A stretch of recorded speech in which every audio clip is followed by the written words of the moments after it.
అశ్వ సంవత్సరంలో కైలాస యాత్ర Sri Gayatri tours and travels 8977349696. Andhra Pradesh ప్రభుత్వం కీలక నిర్ణయం తీసుకుంది. ఏపీలో ప్రత్యేక అధికారుల పాలనకు సంబంధించి ఆ నిర్ణయం వెలువడనుంది. 86 పట్టణ స్థానిక సంస్థల్లో ప్రత్యేక అధికారుల పాలన విధించనుంది. 11 కార్పొరేషన్లు 75 మున్సిపాలిటీలకు ప్రత్యేక అధికారులు నియామకానికి సంబంధించినటువంటి బ్రేకింగ్ న్యూస్ చూస్తున్నాం. నేటి నుంచి 6 నెలలు లేదా ప్రజాప్రతినిధులు ఎన్నికయ్యే వరకు ప్రత్యేక అధికారుల పాలన ఉండనుంది. విశాఖ, విజయవాడ, గుంటూరు, ఒంగోలు, తిరుపతి కార్పొరేషన్లలో ప్రత్యేక అధికారుల నియామకానికి సంబంధించి అధికారికంగా ఉత్తర్వులు వెలువడ్డాయి. మున్సిపల్ శాఖ ముఖ్య కార్యదర్శి సురేష్ కుమార్ నోటిఫికేషన్ను జారీ చేశారు. దీనిపై మరిన్ని అప్డేట్స్ మా కరెస్పాండెంట్ భరత్ అందిస్తారు. భరత్, ఆంధ్రప్రదేశ్ ప్రభుత్వం తీసుకున్నటువంటి కీలక నిర్ణయం ఏ విధంగా ఉండబోతుందో అప్డేట్స్ ఏంటి? ఏదైతే ఆంధ్రప్రదేశ్ ప్రభుత్వం కీలక నిర్ణయం తీసుకుందనే చెప్పొచ్చు. యూటీవీ ముందుకుంటానే ఈ అంశాన్ని చెప్పింది. యూటీవీ ఉండేటటువంటి 86 పట్టణ స్థానిక సంస్థలకు ప్రత్యేక అధికారుల పాలన ఉంటుందంటూ కూడా ఉత్తర్వులు జారీ అయినటువంటి పరిస్థితి. 11 కార్పొరేషన్లకు గాను అదే 75 మున్సిపాలిటీలకు ప్రత్యేక అధికారులు నియమించడం జరిగింది. నేటి నుంచి 6 నెలల పాటు 6 నెలల పాటు వాళ్ళ అధికారం కొనసాగుతూ ఉంటుంది. అదే విధంగా ప్రజాప్రతినిధులు ఎన్నికయ్యేంత వరకు కూడా అధికారుల పాలనలోనే ఉండబోతా ఉంది. మరీ ముఖ్యంగా విశాఖ, విజయవాడ, గుంటూరు, ఒంగోలు, తిరుపతి కార్పొరేషన్లకి ఇప్పటికే ప్రత్యేక అధికారులను నియమించడం, అదే విధంగా నియమించినట్టుగా ఏదైతే మున్సిపల్ శాఖ కార్యదర్శి అయినటువంటి సురేష్ కుమార్ నోటిఫికేషన్ జారీ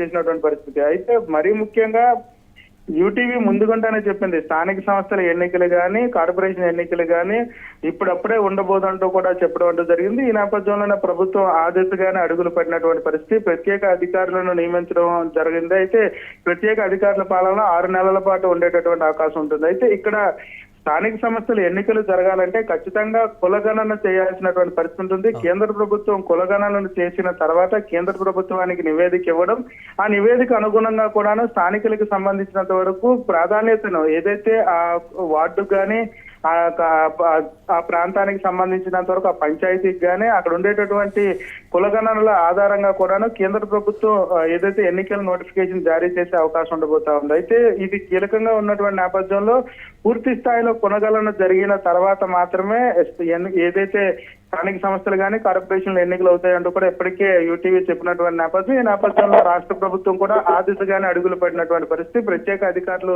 నియమిస్తూ ఉత్తర్వులు జారీ అయినటువంటి సిచ్యువేషన్ కనిపిస్తా ఉందని చెప్పొచ్చు. అంటే ఏ విధంగా ఉండబోతుందంటారు? ప్రత్యేక అధికారుల పాలనకు సంబంధించి 6 నెలలే కాదు, అంటే ఇంకాస్త జాప్యం జరిగేటువంటి అవకాశం ఉంది. దాదాపుగా సంవత్సర కాలం పట్టేటువంటి అవకాశం ఉంటుంది అనేటువంటి మాట ఈ స్థానిక ఎన్నికలకు సంబంధించి కూడా. దీనికి సంబంధించి ఏంటి, ఎలాంటి అప్డేట్స్? స్థానిక సంస్థలకు సంబంధించినంత వరకు కూడాను 6 నెలలు ఉంటుందా ప్రత్యేక అధికార పాలన, లేకపోతే 1 year ఉంటుందా అనే దానిపైన పూర్తిగా కూడా రాష్ట్ర ప్రభుత్వం తీసుకునేటటువంటి నిర్ణయాలు, మరీ ముఖ్యంగా కులగణనకు సంబంధించినంత వరకు కేంద్రం ఖచ్చితమైనటువంటి ఆదేశాలు జారీ చేసినటువంటి పరిస్థితి. ప్రతి వార్డులో కూడాను కులగణన చేసిన తర్వాత నివేదిక కేంద్రానికి పంపించాల్సినటువంటి పరిస్థితి ఉంటుంది. కులగణనకు సంబంధించినంత వరకు ఖచ్చితంగా 3 నుంచి 6 నెలల సమయం పట్టేటటువంటి పరిస్థితి. నివేదిక పంపిన తర్వాత కేంద్ర ప్రభుత్వం తుది నిర్ణయం తీసుకోవాల్సి ఉంటుంది. ఖచ్చితంగా సంవత్సరం పైనే పట్టే అవకాశం ఉండబోతుంది, కానీ సంవత్సరం లోపు జరిగే అవకాశం లేదంటూ కూడా అధికారులు చెప్పేటటువంటి పరిస్థితి. ఎందుకంటే కులగణన చేయడం, వార్డుల విభజన, అది మరీ ముఖ్యంగా విశాఖ వార్డులకు సంబంధించినంత వరకు ఆంధ్రప్రదేశ్ ఆర్థిక రాజధానిగా ఎదుగుతున్నటువంటి గ్రేటర్ విశాఖ మున్సిపల్ కార్పొరేషన్ కి సంబంధించి భీమిలి నియోజకవర్గంలో ఉన్నటువంటి పద్మనాభం కానీ అక్కడ ఉండేటటువంటి ఆనందపురంలో కొన్ని గ్రామాలను కలపాల్సి ఉంటుంది. దాంతో పాటుగా పెందుర్తి నియోజకవర్గంలో కూడా కొన్ని గ్రామాలని కార్పొరేషన్ లో కలపాల్సినటువంటి పరిస్థితి ఉంటుంది. ఎందుకంటే ఇప్పటికే గూగుల్ డేటా సెంటర్ లాంటివి ఆ ప్రాంతాల్లో వస్తున్నటువంటి పరిస్థితులు అవన్నీ కూడా మున్సిపల్ పరిధిలోకి రావాల్సినటువంటి సిచ్యువేషన్ ఉంది. ఈ నేపథ్యంలో వాటిని కూడా మున్సిపల్ లో కలిపిన తర్వాత తుది నివేదిక ఇవ్వడం, నివేదిక అనంతరం కూడాను ఎన్నికలకు వెళ్లేటటువంటి పరిస్థితి. ఇదంతా కూడా చాలా లాంగ్ ప్రక్రియ కావడంతో కాస్త జాప్యం జరిగే అవకాశం ఉండబోతుంది. ఖచ్చితంగా 1 year తర్వాతే ఏదైతే ఎన్నికలు జరిగే అవకాశాలు కనిపిస్తున్నటువంటి సిచ్యువేషన్. ఎందుకంటే ఇప్పుడు అప్పట్లోనే ఎన్నికలు జరిగే అవకాశం లేదంటూ కూడా ఖచ్చితంగా రాష్ట్ర ప్రభుత్వం ఇచ్చినటువంటి ఆదేశాల అనుగుణంగా అర్థమవుతున్నటువంటి సిచ్యువేషన్. ప్రత్యేక అధికారులుగా స్థానికంగా ఉన్నటువంటి జిల్లా కలెక్టర్లతో పాటుగా స్థానిక రెవెన్యూ అధికారులు కూడాను ఏదైతే ప్రత్యేక అధికారి పాలనకు సంబంధించినంత వరకు కూడా ప్రత్యేక అధికారిగా నియమించినటువంటి సిచ్యువేషన్ ఇది. ఏదైతే స్థానిక సంస్థల ఎన్నికలకు సంబంధించినంత వరకు కీలకమైనటువంటి అడుగుగా చెప్పాల్సినటువంటి పరిస్థితి ఉంటుంది. ఎందుకంటే కులగణన అనంతరం కూడాను నివేదిక అందిన తర్వాత ఎన్నికలకు వెళ్ళేటటువంటి పరిస్థితి ఉంటుంది. ఖచ్చితంగా సంవత్సరం పట్టే అవకాశం ఉండబోతుంది. ఈ లోపు అయ్యే అవకాశం లేదంటూ కూడా సమాచారం అందుతుంది. దీనిపైన ఇప్పటికే యూటీవీ క్లియర్ గా ఇప్పుడప్పుడే స్థానిక సంస్థల ఎన్నికలు లేవంటూ కూడా ఇచ్చినటువంటి కథనంకు అనుగుణంగానే రాష్ట్ర ప్రభుత్వం ఇచ్చినటువంటి ఆదేశాలు కూడా దీనికి అనుగుణంగా సిచ్యువేషన్ కనిపిస్తా ఉందని చెప్పొచ్చు. మరి right, thanks for updates Bharat. ఇక ఆంధ్రప్రదేశ్ ప్రభుత్వం కీలక నిర్ణయం అయితే తీసుకుంది. ఏపీలో ప్రత్యేక అధికారుల పాలన విధించింది.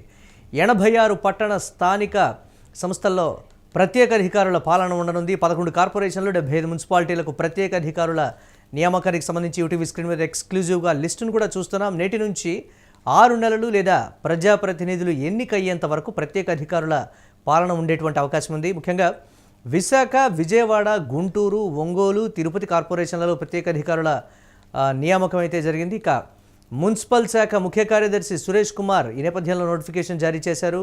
6 నెలలే కాదు, ఇంకా పొడిగించేటువంటి అవకాశం ఉందనేది కూడా సమాచారం అందుతోంది.